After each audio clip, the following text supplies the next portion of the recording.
सरन नगर नाम के एक शहर में हरप्रीत नाम का एक आदमी रहता था। हरप्रीत एक कपड़ा व्यापारी था जिसकी शहर की सबसे जानी मानी बाजार गुमटी बाजार में दुकान थी। हरप्रीत के परिवार में उसके पिता सरबजीत, माँ अर्चना, बीवी अंतरा और एक बेटा नवजोत था। भगवान ने हरप्रीत को सारी खुशियां दी थी जो एक साधारण आदमी चाहता है। एक अच्छी बीवी, एक अच्छा कमाई का जरिया और अपनी गाड़ी। लेकिन इन सब के बीच हरप्रीत के पास बस एक चीज की कमी थी और वो था एक अच्छा घर। हरप्रीत ने अपने घर के लिए बहुत पैसा जोड़ कर रखा था, लेकिन इसके बावजूद वो रिहायशी इलाके में घर नहीं ले पा रहा था, जिसका कारण उसकी बीवी के नखरे थे। देखो जी, मेरी एक गल सुन लो। मैं नहीं रहना किसी रिहायशी इलाके में। मैनू तुसी ऐसी जगह घर दिला दो जिसके आसपास खूब मार्केट हो, ताकि मैं रोज आराम से शॉपिंग करने जा सकूं। तुसी सुन रहे हो कि नहीं? अरे हाँ मेरी चंगेज खान, तुहाडी सब गल्ला मैं समझ गया। अरे ओ अंतु, एक बारी मेरी गल भी सुन ले। बोलिए जी, क्या बोलना है? मैं क्या कह रहा सी कि अभी के लिए किसी रिहायशी इलाके में घर ले लेते हैं, है जी। बाद में आपके मार्केट के पास का घर मैनू जब मिलेगा तो उसे भी खरीद लिया जाएगा। बहुत सुन ली आपकी गल, अब तुसी मेरी सुनो। मैनू नहीं रहना उन बड़े घर की औरतों के बीच। तुसी घर लोगे तो मार्केट के आसपास ही लोगे, नहीं तो मैनू यही सड़ना है, पर उस रिहायशी इलाके में रहने नहीं जाना। अपनी बीवी की जिद के आगे हरप्रीत को भी हार माननी पड़ी। हरप्रीत को उदास देखकर उसके पिता सब समझ गए। तू उदास क्यों है पुत्र? अब जब बहू का इतना मन है तो देख लेना मार्केट के आसपास कोई घर। बहू घर की लक्ष्मी होती है, उसकी भी बात सुन ले। जी पापा जी, मैं देखता हूँ। अपनी बीवी के कहे मुताबिक हरप्रीत ने शहर में मार्केट के आसपास घर देखना शुरू कर दिया, लेकिन वही हुआ जिसका हरप्रीत को सबसे ज्यादा डर था। असल में शहर में हर बड़े बाजार के आसपास कोई भी घर बिकने वाला नहीं था। जितने भी घर बिकने वाले थे वो सब पहले ही बिक चुके थे। हार मानकर हरप्रीत फिर अंतरा के पास गया। अंतु, उसे मेरी बात तो समझने की कोशिश करो। मैंने हर बड़ी मार्केट के आसपास मकान छान मारे, मैंने कोई भी ऐसा मकान नहीं मिला जो बिकने लायक हो। मेरी बात मान, अभी के लिए रिहायशी इलाके में घर ले लेते हैं? लेकिन अंतरा को लगा कि हरप्रीत घर ना लेने के लिए उससे तरह तरह के बहाने बना रहा है, इसलिए अंतरा गुस्सा हो गई और बिना कुछ कहे अपने कमरे में चली गई। हरप्रीत को समझ नहीं आ रहा था कि अब वो करे भी तो क्या करे। खैर, हरप्रीत को अपनी दुकान पर भी जाना था, इसलिए घर की चिंता में डूबा डूबा अपनी दुकान पर पहुंचा। अपने नौकर को बुलाकर उसने हिसाब की देखरेख की और नए माल का ऑर्डर दे दिया। या जी, क्या हुआ? आज मूड कुछ ऑफ सा लग रहा है। अरे तेनू की बताऊं, मेरी बीवी को ना शहर के रिहायशी इलाके की जगह किसी बड़े मार्केट के आसपास घर लेना है। अब उसे कैसे समझाऊं कि मार्केट के आसपास कोई घर है ही नहीं बिकने के लिए।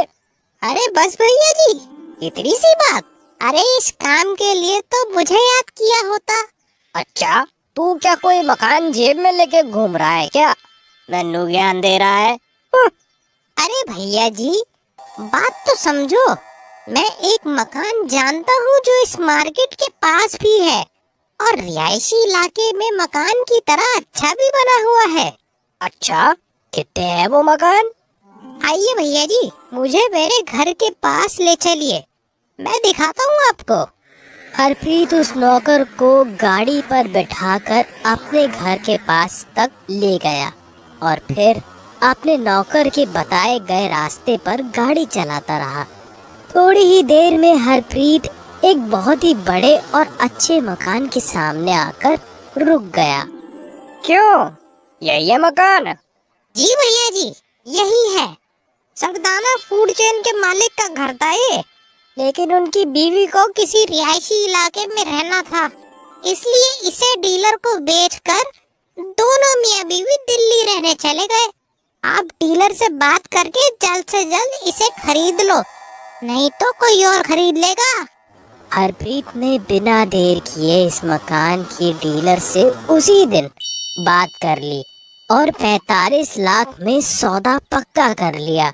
घर आकर हरप्रीत ने जब इस बारे में अपनी बीवी अंतरा और अपने परिवार के बाकी लोगों को बताया तो वो फूले ना समाये और अंतरा तो खुशी के मारे पागल सी हो गई कि हरप्रीत ने उसकी पसंद का घर लिया है।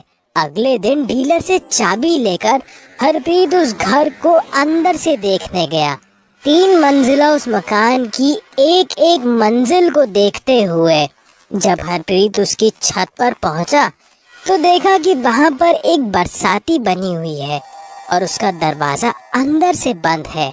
शक होने पर हरप्रीत ने जाकर उस दरवाजे को खटखटाया तो अंदर से एक औरत बाहर निकली। अरे तुसी कौन हो? ये मकान तो इतने टाइम से खाली पड़ा हुआ है, तुसी यहाँ क्या कर रहे हो? चोर हो? पुलिस को बुलाऊं मैं? नहीं नहीं मालिक, कैसी बात करते हो? मैं सरदाना साहब की नौकरानी हूँ। उनके जाने के बाद कहीं रहने का ठिकाना नहीं था, इसीलिए इसी बरसात में इतने दिनों से गुमनामी में रह रही हूँ। आप कहिए तो मैं मुफ्त में आपके लिए काम कर दूंगी, लेकिन मुझे यहाँ बरसाती से मत निकालिए। ठीक है, लेकिन अच्छे से काम करना, नहीं तो तुरंत यहाँ से निकाल दूंगा। ये कहकर हरप्रीत वहां से चला गया। कुछ ही दिनों में अपने पूरे परिवार के साथ हरप्रीत उस मकान में शिफ्ट हो गया। हरप्रीत ने उस नौकरानी को भी घर के सभी सदस्यों से मिलवाया। हरप्रीत फिर से चैन की जिंदगी जीने लगा क्योंकि बीवी बहुत खुश थी, क्योंकि एक तो उसे मनपसंद मकान मिल गया था, दूसरा इतना सारा काम करने वाली नौकरानी मिल गई थी। हरप्रीत का पूरा परिवार उस नौकरानी से बहुत खुश था। बस एक बात थी कि वो हमेशा नीला कुर्ता पहने ही रहती थी, लेकिन किसी के पहनावे में बोलना सही ना समझकर हरप्रीत ने उसे कुछ नहीं कहा। एक बार हरप्रीत दुकान में अपने नौकर के साथ बैठा हुआ हिसाब किताब कर रहा था। यार तेनू मैंने पहले ये नहीं बताया था कि उस मकान में पहले सरदाना की कोई नौकरानी रहती थी। कौन सी नौकरानी भैया जी? अरे छोड़ो, तेनू कुछ पता ही कहाँ है।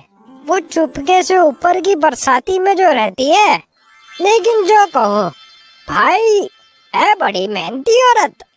यानी आसपास वाले पड़ोसियों की अफवाहें सच थी? भैया जी, क्या वो नौकरानी नीला कुर्ता हमेशा पहने रहती है? हाँ, क्यों, तुझे कैसे पता? अरे मालिक, वो नौकरानी नहीं, चुड़ैल है। मुझे नहीं पता था कि लोगों की अफवाहें सच है। चुड़ैल? क्या बकवास कर रहा है तू?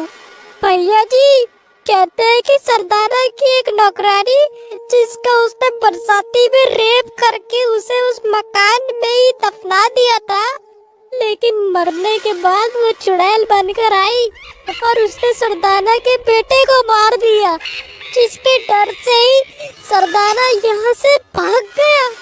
मुझे नहीं पता था कि लोगों की कहानियाँ सच है, इसलिए मैंने आपको इस बारे में नहीं बताया। नालायक, तू मुझे अब बता रहे हैं? मुझे संभल कर रहना भैया जी। कहते हैं उसका शिकार बच्चे होते हैं। इस रात हरप्रीत घर तो गया, लेकिन उसे नींद नहीं आई। आधी रात होने पर जब हरप्रीत फिर से सोने की कोशिश करने लगा कि तभी उसे अपने बेटे नवजोत के चिल्लाने की आवाज आई। भागता भागता जब वो उसके कमरे में पहुंचा तो पाया कि वो नौकरानी अपने चुड़ैल के रूप में उसके बेटे का गला दबा रही थी। आनन फानन में हरप्रीत ने अपने फर्श में लगी बाहर गुरुजी की फोटो निकाली और उस चुड़ैल के सर पर चिपका दी। अचानक उस फोटो से एक चमक उठी, उससे वो नौकरानी जलकर खाक हो गई। हरप्रीत ने बेटे को अपने गले से लगा लिया। उस दिन के बाद हरप्रीत ने उस घर की शुद्धि और उस नौकरानी की मुक्ति के लिए पूजा करवाई और खुशी खुशी फिर से अपने परिवार के साथ रहने लगा। प्लीज़ दोस्तों वीडियो को लाइक करें, सब्सक्राइब करें, अपने दोस्तों तक शेयर करें और कमेंट में बताएं कैसे लगी वीडियो।